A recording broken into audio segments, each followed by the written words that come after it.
Ben Johnson did not have his best game against the Green Bay Packers, but Caleb Williams had his best finish, and that's all that mattered.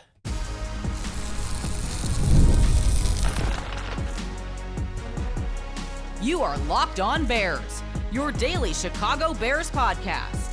Part of the Locked On Podcast Network, your team every day. This is Locked On Bears, and I'm your host, Lauren Cox. I'm here to bring you your daily in-depth Chicago Bears news and analysis. You can follow me on Twitter at CoxSports1, and you can follow Locked On Bears on all of your favorite social media platforms, including the Locked On Bears YouTube channel, where you can keep up with all of our video podcasts as well. Thanks for making Locked On Bears your first listen today. We're part of the Locked On Podcast Network, your team every day. Today's episode is brought to you by FanDuel. If you want to be right in the middle of action all season long, visit FanDuel.com and place your live NFL bets. On the show today, we're going to break down this Bears win over the Green Bay Packers, an improbable victory down at the very end, thanks to some brilliance from Caleb Williams, both at the end of regulation and then, of course, down the stretch in overtime. So we'll take a look at what went so well for him and where certainly there were some struggles earlier in the game, but also Ben Johnson, not his best game as head coach or play caller. And it felt like there were times when the coaching staff in general, but also some of his decisions, weren't necessarily putting the Bears in the best position to be successful. It wasn't, Eberflus level, but it was just like, not his best day on Saturday as well. And then we'll talk about this Bears defense that simultaneously played really well, but also didn't, but definitely did more than enough to get the job done, even while looking vulnerable along the way. But we have to start with Caleb Williams. I mean, that last throw to DJ Moore was hands down the best throw of his career. And it comes 1 week after the previous best throw of his career against the Cleveland Browns to DJ Moore in the back of the end zone. But this throw in this situation with that kind of depth on it, right? A 46-yard pass from the line of scrimmage, but he's, a good 7-8 yards behind the line of scrimmage. And then it's also diagonally, right? There's a horizontal distance to it. I mean, that is a good 60 yards in the air to where it finally lands perfectly in DJ Moore's arms, right? And it's not just the fact that he hit a 46-yard touchdown pass to win the game in overtime, but it is a perfect 46-yard touchdown pass. I haven't had a chance to go back through the all-22, but I've seen the broadcast replay a few different times. DJ Moore doesn't have to slow down for it at all. DJ Moore is running full speed, or whatever full speed was at that time for DJ Moore, because we had seen him and a lot of the other Bears offensive players look pretty gassed. And so I'm not sure it was truly DJ Moore's rested full speed, but the point being, DJ Moore is sprinting as fast as he could in that moment, and Caleb Williams put that ball in a spot where he did not have to slow down. He just had to run under it and keep running, and the ball would land right in that breadbasket, and then, of course, holds onto it on the way to the ground through the contact, and that is such a difficult, brilliant, clutch throw that we are going to remember for a long time. I know it's a regular season throw, but the fact that it clinches the Bears' spot in the playoffs after the Lions lose on Sunday to the Steelers, and the fact that it was really getting that monkey off of his back after throwing the interception in the previous game against the Packers. It's the best throw of his career so far, and I think it will remain the best throw of his career for some time until there's, a playoff type moment, which could, I guess, be as soon as, 3 weeks from now when the Bears are officially in the playoffs again. But it has that potential. It's sort of like the reverse of the Randall Cobb touchdown where he burned Chris Conte, all those years ago, where it's it's a regular season play, but it meant so much in that moment, and it was such a great throw. I mean, this was a much better throw than that. That was wide open, but you get the point, right? It's such a monumental throw in a monumental moment, and it overshadowed another really monumental throw to Ja'Day Walker in the end zone at the end of regulation.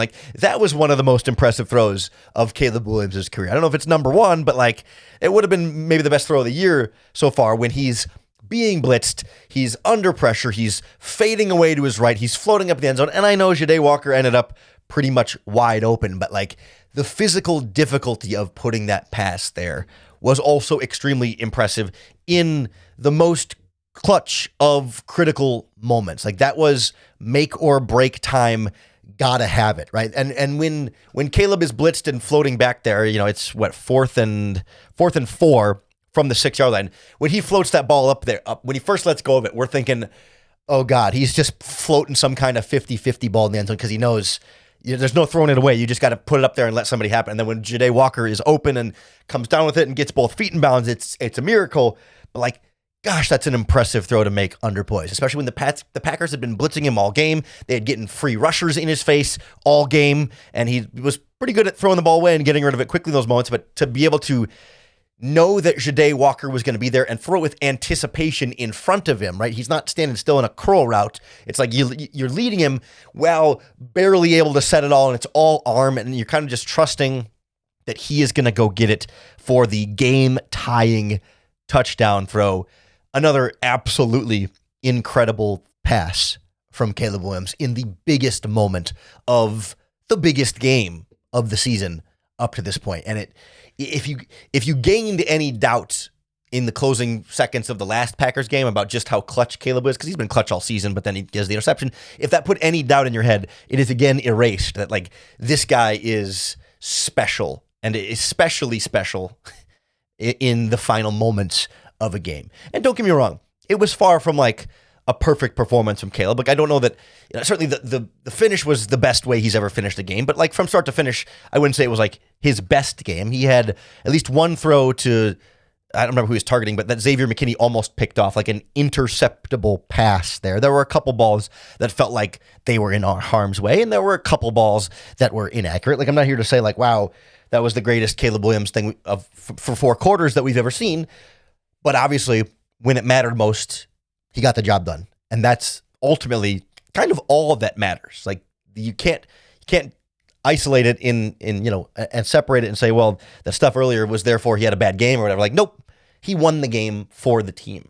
He won the game. It was not, you throw a pass to a receiver, he breaks 4 tackles, and the receiver kind of wins the game for you or the receiver runs the double move and smokes the defensive back so he's wide open. It's an easy pass for Caleb Williams. It was not 1, but 2 highly difficult throws from Caleb Williams for impressive touchdowns to tie and then win the game. And it's not to say that, the defense certainly making turnovers and a stop in overtime, that those things also play a big part. The onside kick plays a big part. It wasn't as though Caleb Williams did it with no help from his teammates, but the point being the game-winning decisive plays were Caleb Williams. And whatever missed throws here and there throughout the game early on, and there really weren't even that many, he more than overcame and had a phenomenal all-around game in a defining moment of his career so far, especially because it felt like it was far from Ben Johnson's best game. It's hard to stack them up side by side. I can't definitively say, was that Ben Johnson's worst game as Chicago Bears head coach? Maybe, but it's hard to sort of compare game to game because it's all situational stuff. But there were a number of things from the head coach, and I think at times, some of the other coaches as well, that just weren't where they needed to be. And even if they weren't actively making life more difficult against the Packers, they certainly weren't making it easy in this game. So we'll take a look at where coaching got in the way sometimes or just wasn't good enough at times. And then we'll take a look at this Bears defense that was simultaneously, I thought, did a lot of really good things and also, vulnerable in a lot of ways too. That's next on Locked On Bears. This episode of Locked On Bears is brought to you by CarGurus.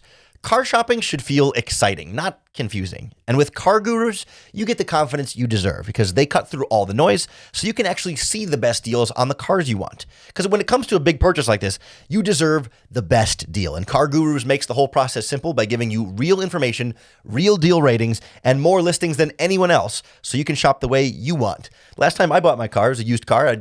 You can look around at dealers all you want, but with CarGurus, it all comes in one place with real accurate ratings and in-depth vehicle reviews that help you understand what ownership is actually going to look like.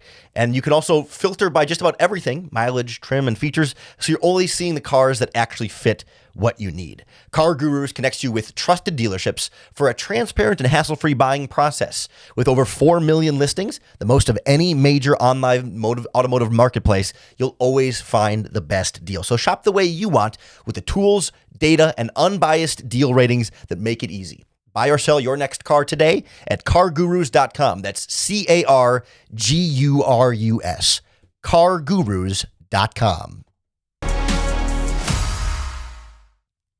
It's sometimes hard to evaluate how good of a job play callers and the coaching staff is doing. And sometimes there's things that it's easier for us to watch and say, oh, well, why did you do this or why didn't you do that? And be the armchair head coach or play caller from home. But I think there were enough things in this Packers game that we can point to and say, yeah, maybe any one of them individually you can explain away, like say the trick play on 4th and 1 on the first drive. Like maybe you can find a way to explain any one individual thing, but then over the course of the game, there were 5 or 6 or 7 different things where it's like, all right, this all adds up to like not Ben Johnson's best game. And it's why I'm hesitant to say his worst game. That feels a little strong, but it's kind of hard to compare game to game here. But we mentioned it. Let's start the very first drive of the game. You get down into the red zone, 4th and 1. You line up Caleb Williams out wide. You have Kyle Monangai back at running back. Cole Kmet motions in like he's going to take the snap or like he's going to do a QB sneak. If you see the replay, his legs are standing really wide apart, which is your clue that, hey, they're going to try and snap the ball between their legs. But, we heard Tom Brady actually gave great analysis on this play, and his analysis has gotten a lot better about how because Kyle Monangai is farther away, that gives the ball more time to sail. That when you're in shotgun, your quarterback is catching the ball on the way up, right? It's still coming up. It's not reached its peak, and it's not on the way down yet by the time it's getting to the quarterback. So when you're farther away, the ball has more trajectory to go up before it comes down, and then Kyle Monangai is listed at 5'8", and a lot of times with those shorter players, they're generous about exactly how tall they're listing him. But nonetheless, very easy to look at that and say, yeah, you got a little too cute. You overthought this one. I mean, you had just been driving down the field on a 10-play drive or so that started back at your own 8-yard line after your defense had just made a big goal line stop. And I certainly understand, why you wanted to go for it in that situation. But I think we were all looking at that situation, especially it being a 4th and 1, to say at the 4-yard line specifically, to say there's a lot of other ways you can get 1 yard. I certainly understand the trick play when you're in desperation or something, and it's like, well, we need something to kind of give us an extra boost because we don't know if we can get this conversion without the extra boost there. But to go straight to trick play on first drive of the game, I would imagine perhaps it was part of the scripted play script. I mean, that was, I'll count 1, 2, 3, 4, 5, 6, 7, 8, 9. It was the 10th play of the game, and typically you do script those first 10 to 15 plays, although I don't know if they scripted a trick play or if that's just a trick play they had been practicing. People would point out the clip of the Lions running a similar type of thing, and it worked for the Lions when they've run it. And we've seen college teams run that same trick play. So it's like, I can see we're like in a vacuum. If that ball gets snapped correctly and they score a touchdown, no one's really complaining about Ben Johnson calling a trick play there. But it was just like the first of many, feels like the coaching staff is getting in the way. And Ben Johnson, after the game, took full responsibility and said, yeah, that one's on me. I shouldn't have called it there. That was a bad call. Like, he took full responsibility. So that one's not even like armchair offensive play calling, quarterbacking for us at home. Like, even he admits, like, yeah, should have just, he didn't say what, but, could have lined it up and handed it off to Swift or Monangai or done a regular quarterback sneak or, a lot of different options there. Or even just snap it to Cole Kmet and have him do the quarterback sneak. I mean, if you want to get some kind of fancy, even that's like, why take the ball, why snap it to someone not named Caleb Williams? But nonetheless, we don't need to get too stuck on that play. But it was like the first of a long list of things where, like, another thing the Bears kept doing in this game is handing the ball off on 2nd and long. And so, like, 1st and 10, incomplete pass. And so I get you want to go to the running game, but you'd hand it off on 2nd and long and you'd gain 2 yards and it's 3rd and long, 3rd and 8, or 3rd and 9 or 3rd and 7. There were a lot of those. There were too many situations in this game where you weren't getting enough yards on 2nd down through the running game that then leave you in these 3rd and longs that became a lot more difficult for Caleb Williams. And it's not to say, never, ever, ever run it on 2nd and long, but like it's kind of a trap that you can fall in, because it's like, okay, you don't want to run on 1st and 10 every time, because if you're a run pass, you become predictable. So sometimes you want to pass on 1st down, and then if you incomplete on 1st down, if you pass again on 2nd down, then you might end up going 3 plays in a row of not running the ball. So you want to include the running game. Like, it's not a perfect. There's no perfect exact formula there, but like, there were just too many times when the running game on 2nd down wasn't getting what you wanted to get out of it, and it was getting you into some 3rd downs. Again, like, individually, that issue, a small one on the grand scheme of things, but it adds up with the trick play on the first drive. And then you go to like the end of the half and the end of regulation, play calling and clock management, right? Like, I think the first half one wasn't as bad as the second half one, but just to go chronologically, the Packers hit a field goal with about minute 45 left, so the Bears get the ball after a touchback on their own 35, and then they kind of, Caleb Williams gets a pass to Loveland, and they hurry up and they pass and they hurry up, and then they tried to kind of hurry up again, but then on like second and 10, they throw short of the stick, so they hurry up and it's 3rd and 4. But there's still a minute left in the game, and they throw again incomplete, so it's 4th and 4 at the Packers 45. Like, you're just across midfield, you take the delay of game and punt. And I believe they took that delay of game on purpose. It's a strategy to say, like, if you give your punter more space, it's easier to have a better coffin corner if you're not so close. And they got a good punt out of Torrey Taylor, and the Packers ended up kneeling it down, so it like didn't totally affect the game. So again, individually, not the end of the world, but like, if on 2nd and 10, you're throwing it short and you get to 3rd and 4, like, if you already know that you're gonna potentially punt on 4th and 4, if you don't complete the pass on 3rd and 4, like, you go to the running game there. Do you go to something like quick that keeps the clock rolling, that if you don't get the 1st down, then it takes off more clock for the Green Bay Packers, so that they maybe don't try and drive down at the end. And you still got a minute left, and I think the Bears still had a timeout at that point, if I'm not mistaken. Yeah, they had used one timeout on the previous drive to stop the Packers clock, so they could have enough time to get the ball back. But like, you're across midfield, like, you can slow it down then at that point. But then they just kind of were playing both sides there of like, hurry up and drive it on the field, but don't take too much time on the clock. But then, okay, now we're just going to punt it back to them, and we left too much time on the clock, and it's just a whole. If Malik Willis wasn't in at quarterback, the Packers probably are going to take those 50 seconds and try and drive downfield and score, because you weren't really stopping them too much, at least yardage wise, defensively. And then end of the regulation, when the Bears, or not quite the end of regulation, but the first 2-minute drive, when the Bears drive down and they kick the field goal and they can't get it off before the 2-minute warning. Like, you had 2 timeouts. Caleb Williams threw his previous pass at the 2-minute 44-second mark. So you had a full 40 seconds to run the kicker out there, line up, get a quick field goal, get it through, so you could kick off to the Packers and use that 2-minute warning as a timeout. And the broadcast did a good job of pointing it out. Like, they just were not quick enough to get that operation off. And like, that's coaching and urgency and situational awareness to say, hey, yeah, you completed a pass short on 3rd and 9. You got to have, when it's 3rd down and you're calling a play, like, you got to have kicking team ready to go. Like, they did the fire drill kick earlier in the season, late in the game, right? Or was it late in the half or late in the game, where they ran out and barely got a kick in time because they couldn't spike it and they didn't have any timeouts. It needed to be that kind of quick, and just the way they handled the clock there, and on some of the previous plays where DJ Moore got flagged for the illegal shift because he was gassed and couldn't get back to the line of scrimmage. It's just like little clock management stuff where the Bears aren't winning in the margins, or certainly weren't in this game.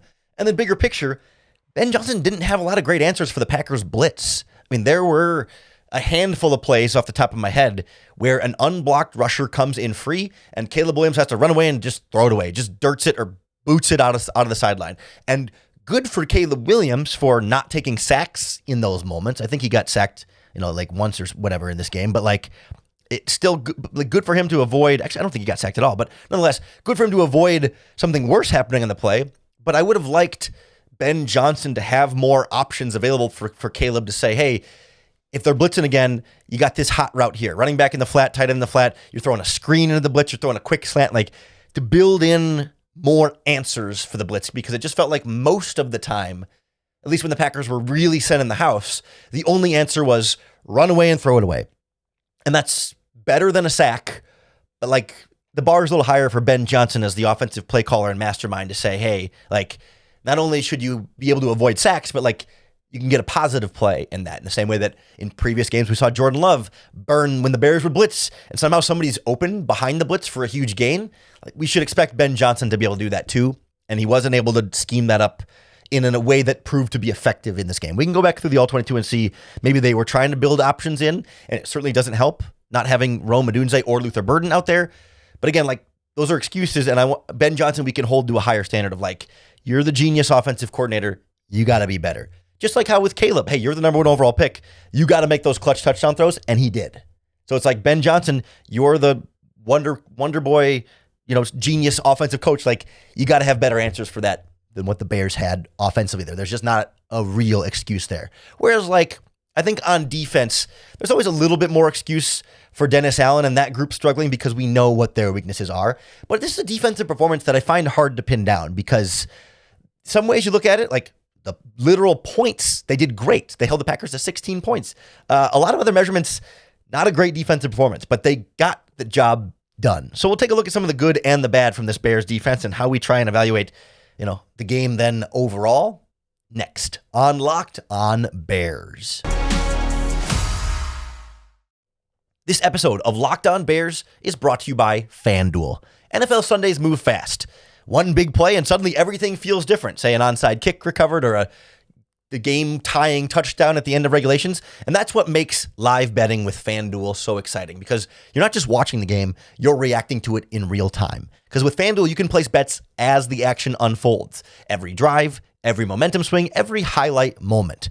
And live betting is really the best when the game starts to shift. A quarterback gets hot, a defense makes a big turnover, and all of a sudden, the momentum flips. And FanDuel lets you jump into the moment with live spreads and money lines that adjust instantly. So right now, the Bears are 3-point underdogs on the road against the San Francisco 49ers this upcoming week. But if one team starts hot or one team starts slow, that line's going to move, and that's when you can jump in with live betting. So if you want to be right in the middle of the action this season, visit FanDuel.com and place your live NFL bets all season long. FanDuel, the game moves fast, and so can you. So this Bears defense, they played a good game. You can't say they didn't end up playing a good game, but it was a messy game at the same time. Like, at the end of the day, if you hold any team, especially these Green Bay Packers, but if you hold any team to 16 points scored offensively, you should win that game every time, right? Your own offense should, every single game, be able to score at least 17 points. Like, a 16-point defensive performance is a winning performance, especially against a Packers team that is 12th in points scored. They're averaging 24 points per game this season.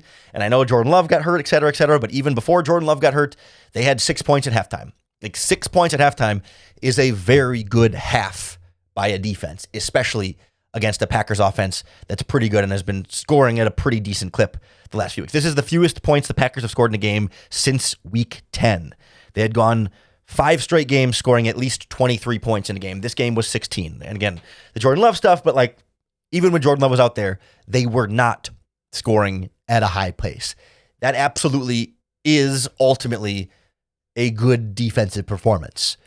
Now, that being said, the Packers did not punt a single time in this game. So there was never a drive where the defense, truly stopped the Packers per se. They got turnovers on downs, and they gave up field goals and 1 touchdown. But there was never that true third down stop that forced the Packers to punt. And that's usually the sign of bad defense. And technically, I think Green Bay only had 1 true turnover in this game, and it was the Nahshon Wright ripping it out of Josh Jacobs' arms, and I think Montez Sweat, whoever landed on it. There was a fumble at the bad snap in overtime that the Packers then fell back onto. So it wasn't a turnover, but it was a fumble that was recovered by Green Bay, but on 4th down, so it was a turnover on downs. And I think if you counted turnover on downs as turnovers, then the Bears had 3 or 4 turnovers in this game. But true, takeaway turnovers was just 1. And then it was turnovers on down, and then field goals, and punts. So there's very much good from the Bears defense there. But also, they were on the field for a ton of plays because they couldn't get off the field. You got dominated in time of possession. The Packers ran 70 offensive plays and gained 5.5 yards per play. They rushed for almost 200 yards and threw for almost 200 yards in this game. And they were scoring on every drive that didn't turn it over or turn it over on downs. Like, there are certainly aspects of vulnerability in this game. And there were plenty of times when Jordan Love had a bunch of time to throw, when Malik Willis had a bunch of time to throw, or he would scramble and the Bears didn't have an answer for him and he was running all over them for 44 yards on 10 carries in this game. Like, very clear weaknesses and weak points for Chicago. And yet they held them to 16 points. Like, they just found ways to get it done. And they did make stops on fourth down. Right? I don't mean to overlook like that there's not a defensive part of making stops there, but the point being, like, they allowed the Packers to get into a part of the field where they felt comfortable on fourth down, fourth and shorts in and around the red zone, right? Like, there was clearly like defensive laps, and it was clearly a very conservative game plan from Dennis Allen. They did not blitz either quarterback a ton. I'm curious to look back and find out like just how much, but it was a lot of 4-man rushes. It was a lot of deep zone coverage. Let's take away the deep ball, make them throw short, and beat us that way. And that led to a lot of completions, a lot of yards, a lot of plays, and a lot of time of possession, a lot of light boxes for the Packers to run on. So that's why they ran fairly well in this game. You know, their backup Wilson had 6 yards per carry. Jacobs had a little less success there, but still, they were getting a pretty consistent running game when they needed it because the Bears said, no big plays, not giving you the big downfield plays. And of course, they still did get a couple of big downfield plays, but we're trying to prevent what went wrong in the first Packers game. And I can appreciate Dennis Allen taking a different approach. Like, I think I'm generally okay with that game plan, especially against Jordan Love, because when they were aggressively blitzing and paying man coverage last time, Love was cooking them on those blitzes in particular. So Dennis Allen said, all right, he keeps cooking us on the blitz. Well, 4-man rush. We know this is a banged up Packers offensive line. We'll occasionally blitz, but we need guys like Austin Booker to get home. And he did twice. Got penalized both times.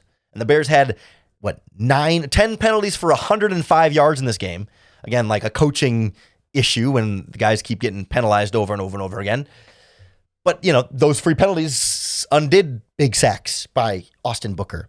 And certainly both are controversial sacks from Austin Booker. I'll say this. First sack, Austin Booker puts his whole body weight down on him. I don't think Booker was trying to hurt him in that. I think it was, you know, bad form and probably stupid. Like, Austin Booker's got to know better. On that first sack, you got to know. Like, you can't get your legs up in the air and put all your body weight down on the quarterback. Like, I didn't think it was malicious, but it was stupid and bad form and bad technique. Like, you got to get him to the ground and not land on him. Every pass rusher knows this. It's textbook how the NFL calls roughing the passer. We might not agree with that being how roughing the passer should be called, but that is how it's universally called on everyone. Like, that was not a Bears were penalized for something other teams aren't. No. Everybody gets penalized when they rush the passer that way. And the same thing is true on the helmet-to-helmet hit to Jordan Love. Like, people can say Jordan Love ducked his helmet, like put his head down. He did. But if you look at the angle Austin Booker was taking, he was going high.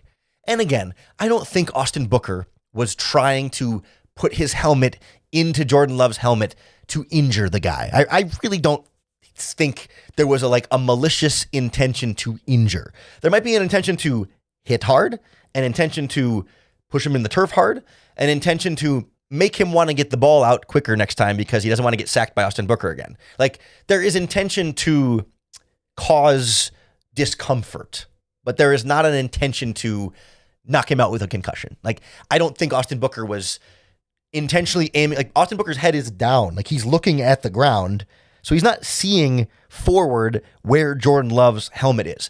Absolutely the right call to penalize him, I think, on both of them. They were very clearly, by the book, how the rule is written, roughing the passer penalties. We can argue whether, in the old days, those wouldn't have been penalties. Agreed. But it wasn't like it was an unfair call for Chicago that they wouldn't call other teams for those same penalties. Like, everyone gets penalized for those now. We might not like that everyone gets penalized for those now, but it was not an unfair distribution of the penalty upon Austin Booker there. It is bad form of sacking quarterback because everyone knows the rules and everyone knows that's how you get penalized there. So, the penalties and those negated really when some of the few good pass rushing plays got negated by penalties because of that. So, like Booker finishes that game with a half sack when he could have had 2.5 sacks in this game. I think he split one with TJ Edwards at one point on a blitz or something. But nonetheless, like little miscues by the defense that made the performance feel a lot worse than the 16 points on the final score would suggest. So it's hard to like take away like a definitive answer on how well did the defense play, but they held them to 16 points. That's a winnable defensive performance. And given the known weaknesses that Dennis Allen is trying to overcome there, I'll take that any day of the week. I'll take a bunch of yards and a bunch of miscues if you're only holding them to 16 and you're holding a bunch of field goals instead of touchdowns. That's a win. I don't care if the other team doesn't have any punts. If you get some turnovers on downs and holding the field goals, that's a W. And it certainly was for the Chicago Bears, in large part thanks to Caleb Williams being super, super clutch. I'm excited to go through the All-22 film and break down this game with a little bit more clarity and depth on tomorrow's Locked On Bears podcast. So make sure you hit the subscribe button on YouTube or wherever you listen to podcasts, because that's going to be the best way to keep up with all of our daily, in-depth Chicago Bears news and analysis.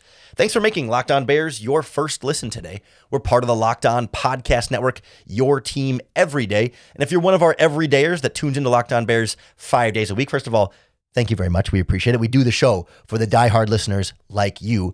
But if you want to take your listening to the next level, you can access an ad-free audio feed for Locked On Bears, compatible with Apple Podcasts, Spotify, and every other major podcast app. Plus an invite to the members-only Locked On Everydayers Club Discord server with group chats just for Locked On Bears fans. If you want to check it out, it's $5 a month or $50 a year. You can go to lockedonbears.supercast.com or tap the link in the show notes to learn more. But don't worry, you can always keep listening to Locked On Bears for free on your podcast platform or YouTube. This is just extra above and beyond for people that, really want to go all in on their Locked On Bears experience. But regardless, we'll be back tomorrow. More Bears Packers talk to make sure that every day you get another opportunity to bear down.